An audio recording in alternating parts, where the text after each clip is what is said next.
Hello children. तो चलो हम एक्सरसाइज 3.1 से क्वेश्चंस के थ्रू ही समझते हैं कि इसमें हमें कैसे करना है। सबसे पहले स्टेटमेंट सम्स है। स्टेटमेंट सम्स में हमें सपोज करना है एक्स एंड वाई। यहाँ पे दो वेरिएबल सपोज करेंगे एक्स एंड वाई, क्योंकि हमारा जो चैप्टर है वो है linear equation in two variables. तो यहाँ पे दो वेरिएबल्स किसको सपोज करेंगे वहाँ पे हमें क्वेश्चन पढ़ने से ही पता लग जाएगा। जैसे क्वेश्चन नंबर 1 है, Aftab tales his daughter 7 years ago I was 7 times as old as you were then. Also 3 times year from now I shall be 3 times as old as you will be. Represent this situation algebraically and graphically. तो algebraic का मतलब हमें equation obtain करना है और graphical का मतलब graph पे उसको प्लॉट करना है इक्वेशंस को। तो स्ट्रेट लाइन मिलती है, आपने 9 में भी किया हुआ है ना, इस तरह से। तो पहले तो हम इक्वेशन फॉर्म करते हैं। कैसे इक्वेशन बनेगी, देखिए आप दो इक्वेशन बनेगी क्योंकि दो सिचुएशन दी हुई है यहाँ पे क्वेश्चन में।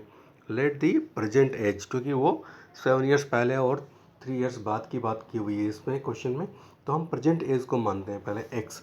किसकी एक्स मानेंगे प्रेजेंट एज? आफ्ताब को। किसी को भी मान सकते हैं, पर let Aftab present age is x years और हिज डॉटर एज भी वाई ईयर्स, ये मान के चलते हैं। तो 7 years एगो वाली सिचुएशन में क्या होगा, आफ्ताब की एज कितनी रही होगी 7 years पहले? एक्स -7 रही होगी। उसकी डॉटर की कितनी रहेगी? वाई -7। कंडीशन में क्या दिया हुआ है 7 years एगो, वो क्या कह रहा है? I was 7 times as old. तो 7 times ही यहाँ पे हमने इक्वेशन, यहीं से इक्वेशन बनती है इस सिचुएशन से। x -7 = 7 × y - 7। इसको सिंप्लीफाई करेंगे, 7 को मल्टीप्लाई करेंगे 7y -49 हो जाएगा। फिर इसको ट्रांसपोज करेंगे लेफ्ट साइड में x - 7y, और क्योंकि 7 को राइट साइड में कर दो -49 + 7 आ जाता है। और इस तरह से ये इक्वेशन यहाँ पे x - 7y = -42। और फाइनली जो इक्वेशन की फॉर्म है वो है x - 7y + 42 = 0, जहाँ पे आपको मतलब ये इस फॉर्म में है a1x + b1y + c1 = 0।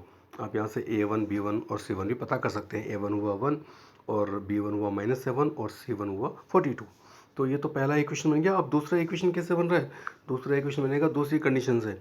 दूसरी कंडीशन क्या थी? 3 years के बाद मैं डॉटर की एज से 3 times हो जाऊंगा। तो 3 years के बाद वो कितने का हो जाएगा आफ्ताब? x + 3 years हो जाएगा। और डॉटर कितनी हो जाएगी? वो भी तो 3 साल बढ़ जाएगी, यानी y + 3। तो फिर जो है अकॉर्डिंग टू कंडीशन क्या हो जाएगा? उसने कहा था कि मैं 3 times हूँ, यानी x + 3 और 3 times ऑफ डॉटर्स एज। तो डॉटर एज है y + 3, तो 3 × y + 3 हो गया। ये सेकेंड कंडीशन थी जिससे हमें सेकेंड इक्वेशन मिल रहा है।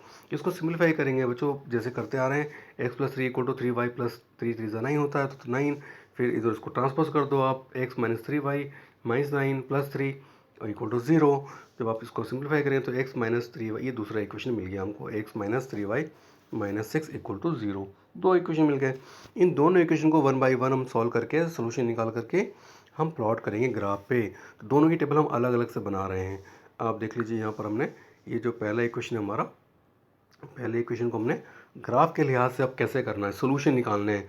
क्योंकि एक लाइन को ड्रॉ करने के लिए मिनिमम 2 सोल्यूशन यानी 2 पॉइंट तो चाहिए चाहिए, पर आप 3-4 पॉइंट निकाल लें, क्योंकि कुछ पॉइंट सिंपल फॉर्म में नहीं होते तो उनको प्लॉट करने में मुश्किल होती है। तो 2 पॉइंट सिंपल मिल जाएँ, इस तरह से हम 3-4 पॉइंट निकालते हैं। तो सोचते हैं कि 2 पॉइंट्स में सिंपल मिल जाना चाहिए।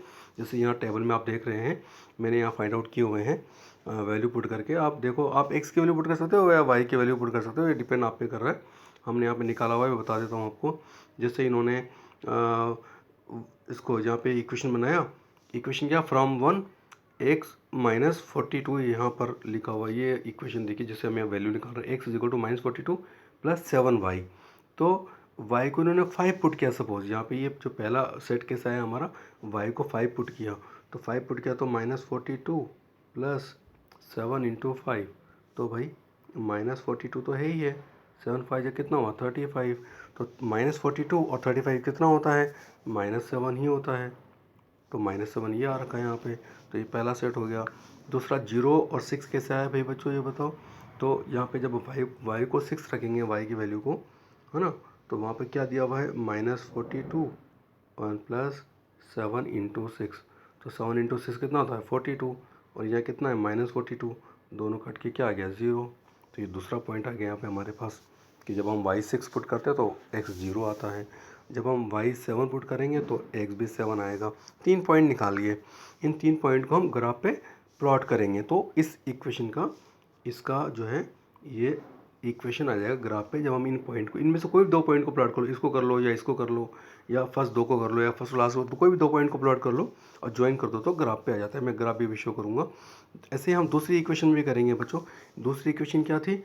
दूसरी इक्वेशन है x minus 3y minus 6 is equal to 0। Transpose करने पर आ जाएगा ये x minus 3y equal to 6 या x is equal to 6 plus 3y। यहाँ पे आप सिंपली y 0 पुट कर देते हो तो ये पूरा 0 हो जाएगा, तो x इज इक्वल टू 6 आ जाएगा। कब 6 आ जाएगा? जब आप y is equal to 0 put कर रहे हैं। तो ये यहाँ पे भी ये आया हुआ एक पॉइंट है ना। आपने यहाँ पे y को -1 पुट किया हुआ है, यहाँ पे -1 पुट करने पे 3 क्यों आ जाएगा भाई? 3 इसलिए आ जाएगा कि आप जो है यहाँ पे 6 और यहाँ पे 3, अब y को पुट कर रहे हो आप 6 प्लस y को पुट कर रहे हो आप कितना? -1। तो जब -1 पुट करोगे तो क्या हो जाएगा? 6 और ये माइनस मल्टीप्लिकेशन नेगेटिव, यानी 6 3 इंटू -1 -3, तो फिर ये 3 तो आएगा। तो यहाँ पर में ये वाला पॉइंट आ रहा है, -1 पुट करने पर 3 आ रहा है। ऐसे 0 पुट करने पर क्या आ जाएगा? अगर -2 पुट करेंगे तो 0 आ जाएगा, क्योंकि -6 हो जाएगा उस केस में। तो ये इस तरह से इसका भी हमने टेबल में ये पॉइंट्स निकाली, सॉल्यूशंस ये निकाल लिया। उसके बाद आप देखो दोनों को जब हम यहाँ प्लॉट करेंगे, यहाँ पे ये प्लॉटिंग हो रखी है, यहाँ पर मैं ये प्लॉटिंग करने के बाद पहले वाले को प्लॉट किया हमने, ये पहला वाली लाइन है, दिस वन इज, ये फर्स्ट लाइन है ये वाली, क्योंकि आपने यहाँ पे 7 और 7, तो x भी 7 और y भी 7 ये पॉइंट प्लॉट कर रखा है। और एक पॉइंट आया तो 0 6, तो 0 6 ये यहाँ पर है, इस जगह पे है, आप देख रहे होंगे है ना। दो पॉइंट को ज्वाइन करने से ये पहला मिल गया हमको, x minus 7y equal to -42 वाला ये लाइन मिल गई इसकी। और जो दूसरी वाली लाइन है ये वाली, ये दूसरी इक्वेशन की है, x minus 3y equal to 6। इसमें भी दो पॉइंट ने प्लॉट कर दिया, 6 0 प्लॉट कर दिया, एक 0 -2 वाला प्लॉट कर दिया। कोई भी दो पॉइंट आप एक्सिस पर प्लॉट कर दोगे, पहले ग्राफ बनाना है, x एक्सिस y एक्सिस ये सब लेना है, और फिर जो पॉइंट है, मतलब आप इसको टेबल बनाने के बाद पहली एक लाइन को के दो पॉइंट को ज्वाइन करो, ताकि ऐसा ना हो कि आपने पहली टेबल से एक पॉइंट ले लिया, दूसरी टेबल से दूसरा पॉइंट ले लिया, तो वो मिक्स हो जाएगा, वो दोनों ही लाइन नहीं होंगी, ना पहली वाले की लाइन कहलाएगी ना दूसरे वाले की कहलाएगी। पहली इक्वेशन के पॉइंट्स को प्लॉट करके उसको ज्वाइन कर दो, ताकि वो पहली लाइन बन जाए पहली इक्वेशन के लिए। दूसरे जब टेबल से दो पॉइंट लोगे आप, मतलब इस तरह से, जैसे यहाँ पे ये पहला है हमारा टेबल, तो पहले आप इसके जो दो पॉइंट ले रहे हो, मान लो आपने ये और ये लिया, तो इन दोनों को लेके ज्वाइन कर दीजिए, ताकि वो लाइन बन जाए पहले, राइट, ताकि कन्फ्यूजन ना रहे। उसके बाद जब ये हो जाए तब आप इसको लीजिए, है ना, इसके दो पॉइंट को प्लॉट कीजिए, कोई भी दो पॉइंट को, और फिर उनको आपस में ज्वाइन करा दीजिए, तो सेकेंड लाइन बन जाएगी। और जब ये दोनों आ जाएगा तो आपको इस तरह का ग्राफ आ जाएगा। इस ग्राफ में 2-3 पॉसिबिलिटी रहेगी, या तो इंटरसेक्टिंग रहेंगे ऐसे, या फिर दूसरी कंडीशन में आपको पैरेलल लाइन मिल जाएंगी ऐसे, या तीसरी कंडीशन में ओवरलैपिंग, दोनों ओवर लाइन एक ही पे मिल जाएंगी। तो इस तरह से आप इन क्वेश्चंस को आप कर सकते हो। जैसे क्वेश्चन नंबर 2 भी मैंने बनाया है, आप लोग के लिए सॉल्व किया है, ये क्वेश्चन नंबर 2 का है, सेम वैसे ही किया है ना।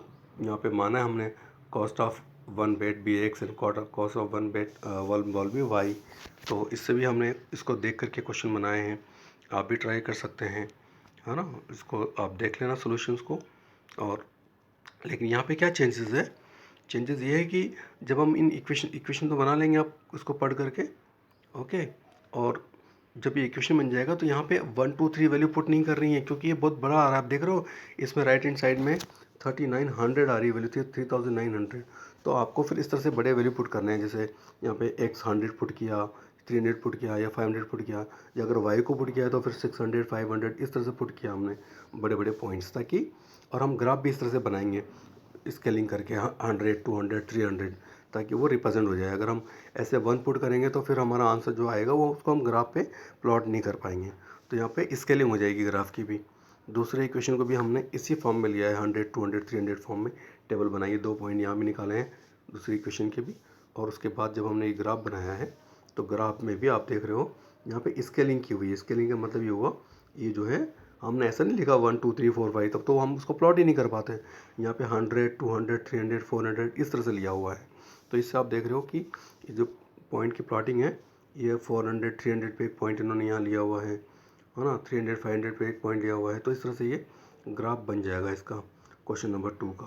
तो आसान है, तीनों अलग अलग तरीके के क्वेश्चन है। उसमें क्वेश्चन नंबर 3 में आपको 10 10 10 का हम ले रहे हैं, 10 20 30 इस तरह का ग्राफ ले रहे हैं, ताकि हम टेबल भी इस तरह से निकाल रहे हैं, है ना। फर्स्ट इक्वेशन के लिए टेबल ये वाली निकली हुई है, इस तरह की टेबल निकली हुई है, और दूसरे के लिए इस तरह से निकली हुई है टेबल।